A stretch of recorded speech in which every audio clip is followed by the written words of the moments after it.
Good morning, all. Distinguished guests, ladies and gentlemen. Welcome to our breakfast seminar. With the pool of talent we have gathered here, we have an excellent opportunity to discuss and interrogate how we in the region could use private equity to transform, disrupt, and add value to the capital market. In the developed world, small startups to large corporations are able to source capital from owner's equity, private equity, banks, corporate bonds, and capital through the issuance of shares to the general public. However, in the Caribbean region, the capital market is not that well developed. And as such, banks have taken on a role of being all things to all people. However, for early stage venture, banks have not proven to be very helpful. Due to the traditional conservatism and the failure to recognize that simple things like leverage ratios and the provision of security are not an appropriate criteria for evaluating venture capital type projects. Therefore, there's clearly a need for a source of patient capital with the ability to participate in high-risk projects, obviously in exchange for high rewards. Over the last decade, there have been many efforts locally to expand this private equity market, to provide startups and companies seeking restructuring and expansion opportunities to grow and flourish. But while there have been some enthusiasm in investing in deals, there have been a dearth of appropriate deals to invest in. For private equity market to flourish, in addition to investors, we also need a fertile generation of ideas. We as a country need to start creating or molding a sustainable group of entrepreneurs. We are investing a lot of money in education in our people, especially at the postgraduate level. But still, there is some way to go for our country to get an optimum return on that investment. While top graduates from Ivy League business schools in the US seek to open their own businesses, in our country, our MBA graduates seem more focused on elevating themselves within their current organizations or getting better paying jobs rather than opening their own businesses. In the main, they don't seem to be stimulated by that risk-reward trade-off. Using the words of George Bernard Shaw, they don't dream of things that never were and say why. And say why not, sorry.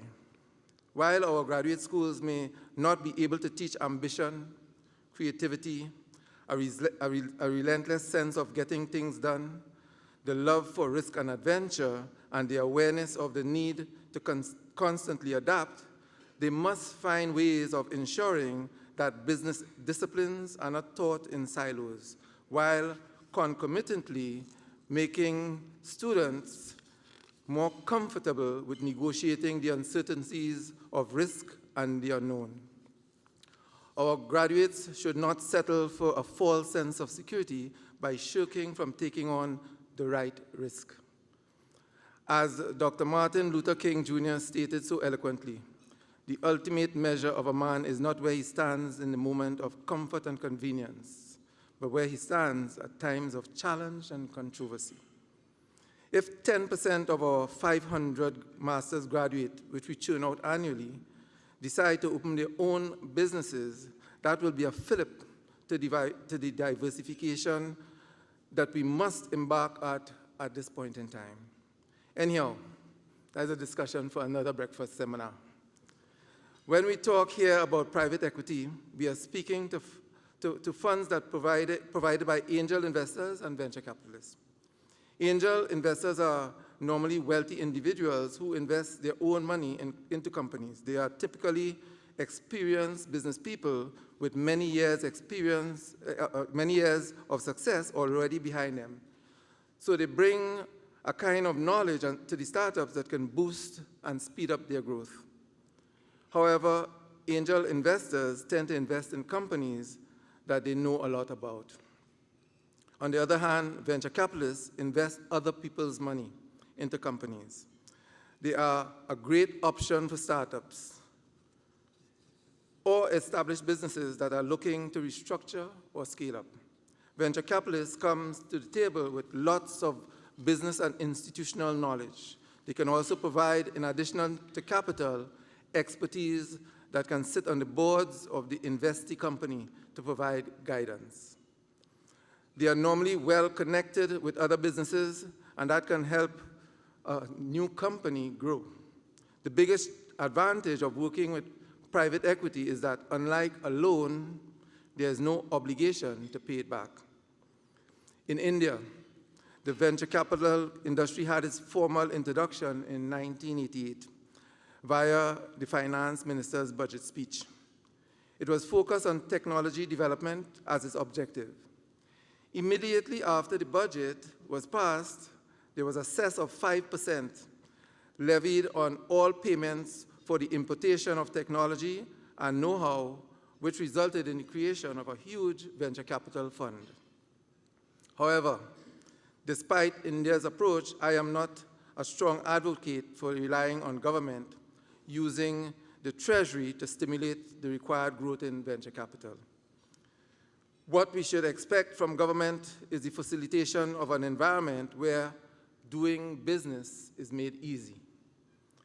As Jonathan Hanskell stated in his book, Capitalism Without Capital, The Rise of the Intangible Economy, he said, while we might expect to see venture capital develop further in an increasingly intangible economy, it is not clear that governments can or should do much more to promote it than they have already done. As Josh Lena showed in the Boulevard of Broken Dreams, once tax breaks or subsidies for venture capital get beyond a certain level, they tend to encourage dumb investments. Since the tax gains on its own is enough for the investor to profit. As such, the entire point of venture capital is smart investments. Very large tax breaks are themselves self-defeating. For a country to grow its venture capital sector, time and a favorable framework of conditions are more important than additional subsidies. Can I borrow somebody's water? Nice. Cheers. What we need, in addition to a continuous flow of great deals, was, as previously said, investors with patient capital and an appetite for participating in high-risk projects in return for high rewards. Investors who can be persuaded to dip their hands into their pockets. Amongst other things, this represents a major difference between private equity and banks. There was this story about a young banker who decided to get a tailor-made suit. So he went to the finest tailor in town and got measured for the suit. A week later, he went in for his first fitting. He put on the suit and he looked stunning. He felt that in this suit, he can really do some business here. As he was preening himself in front of the mirror, he reached down to put his hands in his pockets. And to his surprise, he noticed that there were no pockets.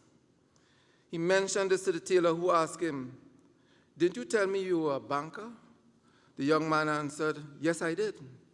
He said, "Well, who ever heard of about a banker with hands in his own pockets?" So, with that said, I look forward to a stimulating discussion, and with all the participants, I wish them well in their deliberations. Without further delay, I make my way for the next item on the agenda. Thank you.